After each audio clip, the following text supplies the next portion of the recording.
नमस्कार, मैं उपमी बिहार न्यूज में आपका स्वागत है। आज है 9 जुलाई, दिन गुरुवार। खबरों की ओर बढ़ने से पहले डालते एक नजर आज की सुर्खियों पर। बिहार स्वास्थ्य विभाग का बड़ा फैसला, अब स्वास्थ्य कर्मियों की हर छुट्टी का बनेगा मासिक रिकॉर्ड। सीएल समेत सभी अवकाश का रखा जाएगा नजर। बिहार में निजी कोचिंग संस्थानों पर लागू होंगे नए नियम, राजस्थान मॉडल से बनेगी नई नीति। छात्रों की सुरक्षा और पारदर्शिता पर रहेगा जोर। बिहार सरकार का बड़ा शिक्षा अभियान, अनुमंडल स्तर पर खुलेंगे नए आवासीय विद्यालय। बीसी और ईबीसी छात्रों को मिलेगी बेहतर शैक्षणिक सुविधाएं। बिहार में बाढ़ से पहले सरकार का अलर्ट, 381 संवेदनशील सुरक्षा स्थानों पर कार्यरत, कृषि भूमि पर रहेगा पूरा फोकस। बिहार सरकार का बड़ा निर्देश, 15 अगस्त तक सभी प्राथमिक वाले राजस्व कार्य करे पूरा, लापरवाही पर अधिकारियों पर होगी सख्त कार्रवाई।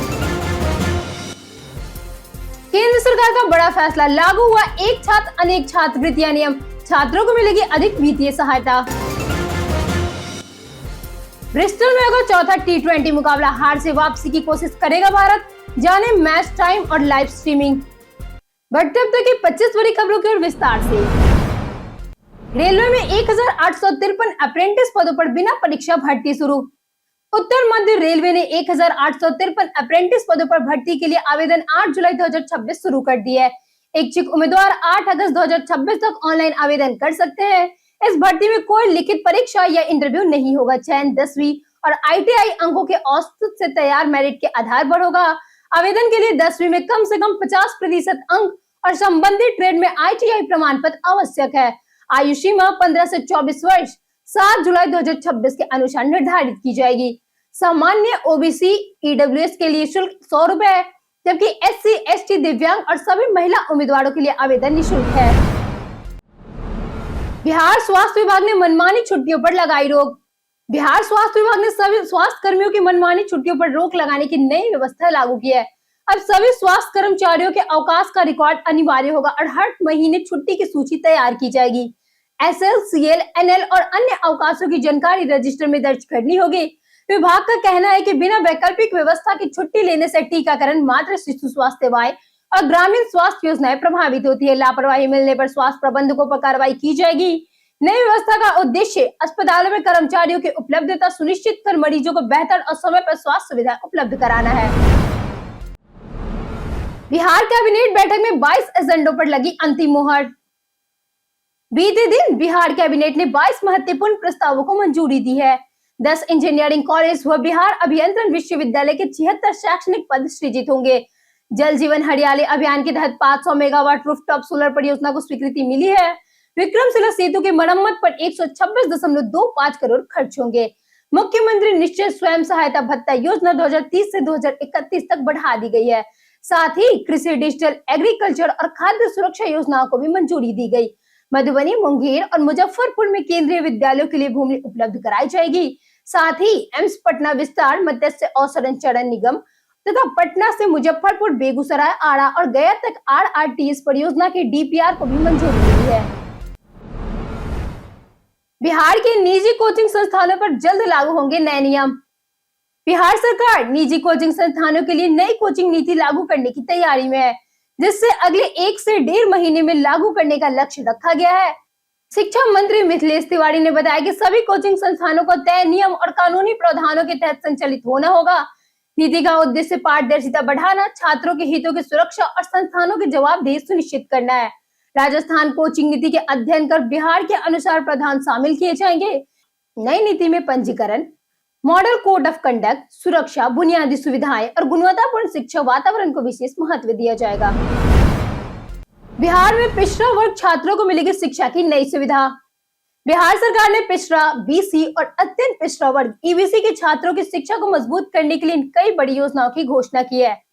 +2 कन्या आवासीय विद्यालयों में TRE4 के माध्यम से 927 शिक्षकों की भर्ती होगी। अनुमंडल स्तर पर नए बालक और कन्या आवासीय विद्यालय खोले जाएंगे तथा 12 नए आधुनिक विद्यालय भवन भी बनाए जाएंगे। वहीं कपूरी ठाकुर छात्रावास को भी विस्तार होगा। छात्रों को JEE, नीट का निःशुल्क कोचिंग और AI और डेटा साइंस की पढ़ाई, मेधावी छात्रों को छात्रवृत्ति, BPSC अभ्यर्थियों को आर्थिक सहायता, लैपटॉप योजना और ऑनलाइन शिकायत पोर्टल जैसी सुविधाएं उपलब्ध कराने की तैयारी है। 15 अगस्त तक सभी राजस्व कार्य पूरा करने का मिला निर्देश। बिहार के राजस्व एवं भूमि सुधार विभाग ने सभी 38 जिलों को 15 अगस्त 2026 तक प्राथमिकता वाले राजस्व कार्य हर हाल में पूरा करने का निर्देश दिया है। विभाग के सचिव जय सिंह ने समीक्षा बैठक में कहा कि अभियान बसेरा के तहत वास विहीन परिवारों को भूमि उपलब्ध कराने की प्रक्रिया समय पर पूरी होनी चाहिए। वहीं लंबित राजस्व मामले के शीघ्र निपटारे, स्थानांतरित अधिकारियों की ज्वाइनिंग 9 जुलाई तक सुनिश्चित करने और RCMS पोर्टल पर ऑनलाइन सुनवाई की तैयारी पूरी करने के निर्देश दिए गए। समय सीमा में लापरवाही या देरी करने वाले अधिकारियों के खिलाफ सख्त कार्रवाई की चेतावनी भी दी गई। IIT निरीक्षण के कारण विक्रमशिला सेतु पर यातायात बंद। भागलपुर में विक्रमशिला सेतु पर अस्थायी पुनः स्थापना कार्य और IIT पटना की विशेषज्ञ टीम की तकनीकी निरीक्षण के कारण जिला प्रशासन ने 2 रातों के लिए वाहनों की आवाजाही बंद रखने का निर्णय लिया। इसके तहत 8 जुलाई 10 बजे से 9 जुलाई सुबह 5 बजे तक सेतु यातायात बंद रहा, जबकि 9 जुलाई रात्रि 10 बजे से 10 जुलाई सुबह 5 बजे तक सभी प्रकार के वाहनों का प्रवेश पूरी तरह प्रतिबंधित रहेगा। सुरक्षा को देखते हुए प्रशासन ने वाहन चालक और परिवहन संचालकों को वैकल्पिक मार्ग अपनाने की अपील की तथा यातायात व्यवस्था सुचारू रखने के लिए निर्देश संबंधित अधिकारियों को दिए हैं। स्वास्थ्य विभाग के आश्वासन पर PMCH में हड़ताल हुई समाप्त। राजधानी पटना के PMCH में नर्स और जूनियर डॉक्टरों की हड़ताल समाप्त हो गई है। स्वास्थ्य विभाग के साथ सकारात्मक बातचीत के बाद जूनियर डॉक्टर एसोसिएशन ने काम लौटने पर फैसला किया है। विभाग ने PG resident stipend, senior resident वेतन संशोधन और अन्य लंबित मांगों पर जल्द कार्रवाई का आश्वासन भी दिया है। विवाद की शुरुआत एक महिला नर्स के पति के इलाज के दौरान मौत के बाद हुई थी। नर्स की हड़ताल से 52 सर्जरी टल गई थी। बाद में जांच और कार्रवाई के भरोसे पर नर्स भी लौट आई। अब अस्पताल प्रशासन ने स्वास्थ्य सेवाएं पूरी तरह सामान्य करने और लंबित कार्य जल्द करने की बात कही है। मोतिहारी से जल्द शुरू होगी छोटे विमानों की उड़ान। पूर्वी चंपारण के मोतिहारी में हवाई सेवा शुरू करने की दिशा में बड़ा कदम उठाया है। केंद्र सरकार की उड़ान योजना के तहत प्रस्तावित एयर स्ट्रिप का विशेषज्ञ ने निरीक्षण कर पूरा कर लिया। तकनीकी मंजूरी मिलने के बाद करीब 25 एकड़ भूमि पर रनवे का निर्माण शुरू होगा, जहां से छोटे घरेलू विमान संचालित किए जाएंगे। इससे मोतिहारी और आसपास के क्षेत्रों को बेहतर हवाई संपर्क मिलेगा। परियोजना से व्यापार, पर्यटन, निवेश और रोजगार के नए अवसर बढ़ने की उम्मीद है। अपर संहर्ता मुकेश कुमार सिन्हा के अनुसार सभी आवश्यक स्वीकृतियों के बाद निर्माण कार्य तेजी से किया जाएगा। नवोदय कक्षा 6 का एडमिशन शुरू, 31 जुलाई तक करे आवेदन। नवोदय विद्यालय परीक्षा समिति ने सत्र 2027-28 में कक्षा 6 प्रवेश के लिए आवेदन प्रक्रिया शुरू कर दी है। इच्छुक छात्र 31 जुलाई 2026 तक निःशुल्क ऑनलाइन आवेदन कर सकते हैं, जबकि प्रवेश परीक्षा 28 नवंबर 2026 को होगी। आवेदन केवल अपने जिले के जवाहर नवोदय विद्यालय के लिए किया जा सकेगा।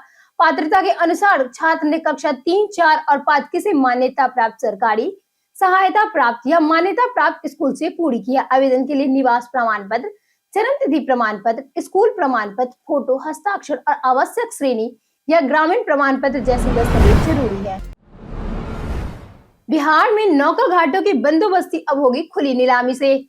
बिहार सरकार ने बिहार नौका घाटों बंदोबस्ती एवं प्रबंधन नियमावली 2026 लागू कर दिया है। अब सरकार नौका घाटों की बंदोबस्ती खुली नीलामी से होगी और सबसे अधिक बोली लगाने वाले 3 से 5 वर्षों तक संचालन का अधिकार मिलेगा। नए नियमावली में सरकारी और निजी दोनों नौका घाटों के संचालन, पंजीकरण, टोल वसूली, सुरक्षा, निगरानी, दंड और अपील के स्पष्ट प्रावधान किए गए हैं। सरकार का उद्देश्य पारदर्शिता बढ़ाना, राजस्व में वृद्धि करना और नदी परिवहन को अधिक व्यवस्थित बनाना है। घाटों से होने वाली आय, रख रखाव, साफ सफाई, सुरक्षा और यात्री सुविधा के विकास पर खर्च की जाएगी, जिससे लोगों की आवाजाही और सामान ढुलाई अधिक सुरक्षित व सुगम होगी। बिहार में बाढ़ से पहले सरकार का अलर्ट, तेज हुआ सुरक्षा कार्य। मानसून सक्रिय होती ही बिहार सरकार बाढ़ और नदी कटाव से निपटने के लिए अलर्ट मोड में आ गई है। जल संसाधन विभाग के सचिव डॉक्टर चंद्रशेखर सिंह ने सारण और वैशाली के संवेदनशील क्षेत्रों का निरीक्षण कर सुरक्षा कार्य में तेजी लाने के निर्देश दिए। सबलपुर में वोल्डर एप्रॉन का काम 10 दिनों में और अन्य कार्य महीने के अंत तक पूरा करने का लक्ष्य रखा गया है। राज्य भर के 381 संवेदनशील स्थानों पर 1115.08 करोड़ रुपए की लागत से बाढ़ सुरक्षा और कटाव रोधी कार्य पाल रहे हैं। राज्य भर के 381 संवेदनशील स्थानों पर 1115.08 करोड़ रुपए की लागत से बाढ़ सुरक्षा और कटाव रोधी कार्य चल रहे हैं। सरकार का उद्देश्य मानसून के दौरान जान माल और कृषि भूमि को सुरक्षित रखना है। वर्ल्ड क्लास बनेगा गया जंक्शन, बदलेगी प्लेटफॉर्म 1 की तस्वीर। गया जंक्शन के प्लेटफॉर्म 1 और 1A का जल्द ही आधुनिक मानकों के अनुसार पुनः विकास होगा। रेलवे ने मेगा ब्लॉक का प्रस्ताव भेज दिया है और मंजूरी मिलते ही निर्माण कार्य शुरू होगा। इस दौरान प्लेटफॉर्म 1 पर ट्रेनों का संचालन अस्थायी रूप से बंद रहेगा तथा कई प्रमुख ट्रेन प्लेटफॉर्म 2 और 3 से चलेगी। पुनः विकास के तहत प्लेटफॉर्म को लंबा, चौड़ा और ऊंचा बनाया जाएगा। 90 मीटर लंबा आधुनिक सेट, LED लाइट, बेहतर बैठने की व्यवस्था, उन्नत सूचना प्रणाली और सुरक्षित पैदल मार्ग विकसित किए जाएंगे। निर्माण के दौरान यात्रियों की सुविधा और सुरक्षा के लिए विशेष इंतजाम किए जाएंगे। भागलपुर में श्रावणी मेले की सुरक्षा होगी पूरी तरह हाईटेक। श्रावणी मेला 2026 को लेकर भागलपुर जिला प्रशासन ने सुरक्षा व्यवस्था को हाईटेक बनाने की तैयारी शुरू कर दी है।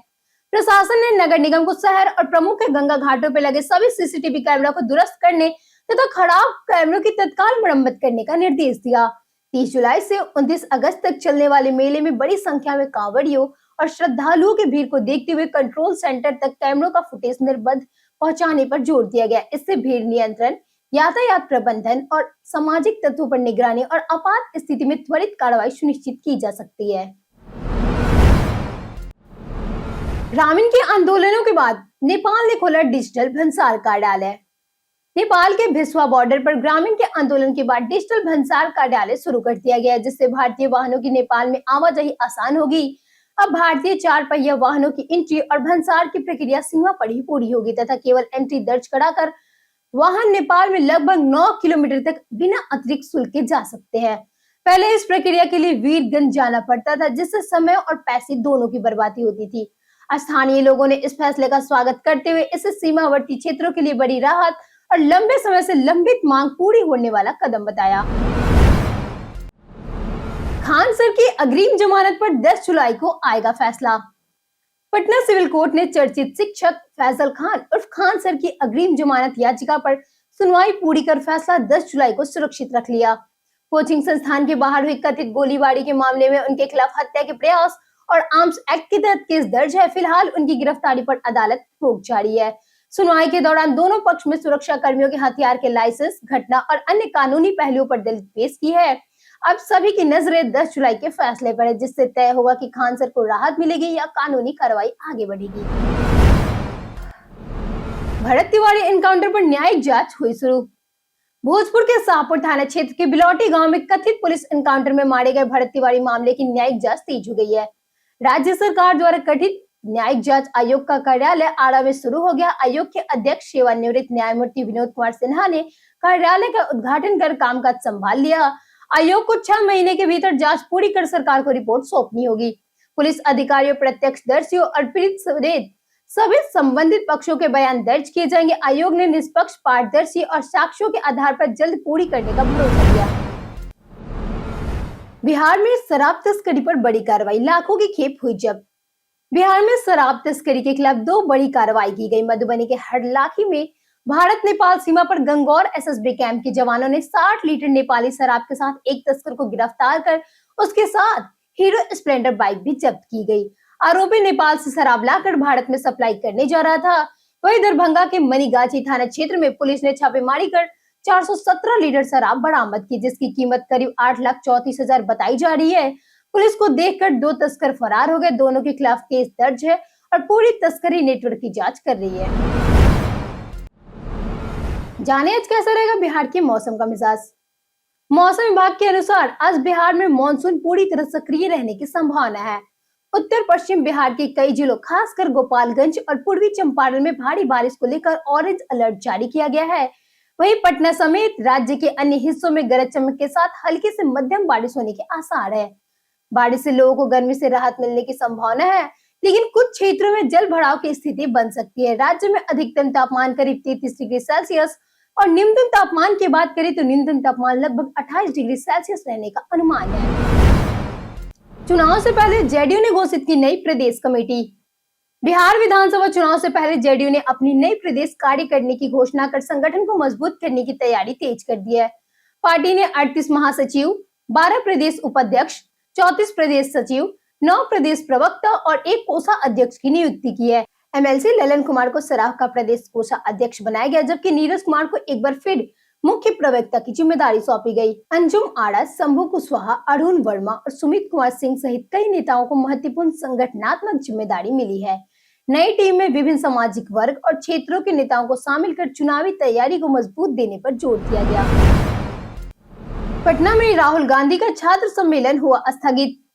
कांग्रेस सांसद राहुल गांधी का 15 जुलाई का प्रस्तावित पटना दौरा फिलहाल रद्द कर दिया गया। वे छात्र सम्मेलन में शामिल होने वाले थे। कांग्रेस ने इसकी वजह बांकीपुर विधानसभा उपचुनाव के कारण लागू आदर्श आचार संहिता को बताया है। हालांकि पार्टी सूत्रों के अनुसार सम्मेलन की तैयारियां समय पर पूरी नहीं हो सकी और करीब 10,000 छात्रों का डेटा जुटाने का लक्ष्य भी अधूरा रह गया। कांग्रेस ने इन चर्चाओं की पुष्टि नहीं की है। नई तारीख की घोषणा अभी नहीं हुई है। वहीं भाजपा ने इस फैसले पर निशाना साधते हुए दावा किया कि कमजोर तैयारियां और फ्लॉप होने से डर के बाद यह रद्द कर दिया गया। आज सीरीज बचाने उतरेगा भारत, इंग्लैंड से होगा मुकाबला। भारत और इंग्लैंड के बीच चौथा T20 मुकाबला 9 जुलाई यानी कि आज ब्रिस्टल के काउंटी ग्राउंड में खेला जाएगा। 5 मैचों की सीरीज में इंग्लैंड 2-0 से आगे है और भारतीय टीम सीरीज बचाने के लिए मैदान पर उतरेगी। तीसरी T20 में मिली हार के बाद टीम इंडिया वापसी करना चाहेगी। श्रेयस अय्यर की कप्तानी में भारत को अब तक एक भी जीत नहीं मिली है। बल्लेबाजी में भी टीम संघर्ष करती दिखी। मैच रात 10 बजे से शुरू होगा और लाइव स्ट्रीमिंग जियो हॉटस्टार पर उपलब्ध है। टीवी का मुकाबला सोनी स्पोर्ट्स नेटवर्क और फ्री में डीडी स्पोर्ट्स पर देखा जा सकता है। कई कारणों से दर्ज है भारत के इतिहास में आज की तारीख। 2001 में भारत ने पाकिस्तान सीमा पर 2 नई चौकियां स्थापित करने की घोषणा आज ही के दिन की थी। इसी दिन 1900 में वरिष्ठ कांग्रेस नेता एवं मध्य प्रदेश के पूर्व राज्यपाल सत्यनारायण सिंह का आज ही के दिन जन्म हुआ था। 1923 में दूसरी लोकसभा के अध्यक्ष मनक भाई अग्रवाल का आज ही के दिन जन्म हुआ था। वहीं 1938 में प्रसिद्ध अभिनेता संजय कुमार तथा 1962 में शिरोमणि अकाली दल के अध्यक्ष सुखबीर सिंह बादल का आज ही के दिन जन्म हुआ था। वहीं 1981 में सुप्रसिद्ध शायर शेरी भोपाली और 2015 में प्रख्यात शायर एवं लेखक सरदार अंजुम का आज ही के दिन निधन हुआ था। एक छात्र अनेक छात्रवृत्तियां नियम हुआ पूरे देश में लागू।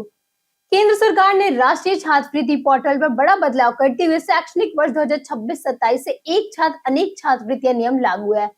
अब छात्र एक साथ मेरिट आधारित और कल्याण आधारित कई छात्रवृत्तियों के लिए आवेदन कर सकते हैं। पहले एक छात्र एक छात्रवृत्ति नियम लागू था। शिक्षा मंत्रालय ने सभी राज्य, स्कूल, कॉलेज और विश्वविद्यालयों से इस बदलाव की जानकारी विद्यार्थियों तक पहुंचाने का निर्देश दिया। यह निर्णय 12 नवंबर 2025 की केंद्रीय मंत्रिमंडल सचिवालय के आदेश के अनुपालन में लिया गया है, जिससे पात्र छात्रों को अधिक वित्तीय सहायता और उच्च शिक्षा में बेहतर अवसर मिल सकते हैं। अब अनजान व्हाट्सएप फाइल खोलना पड़ सकता है भारी।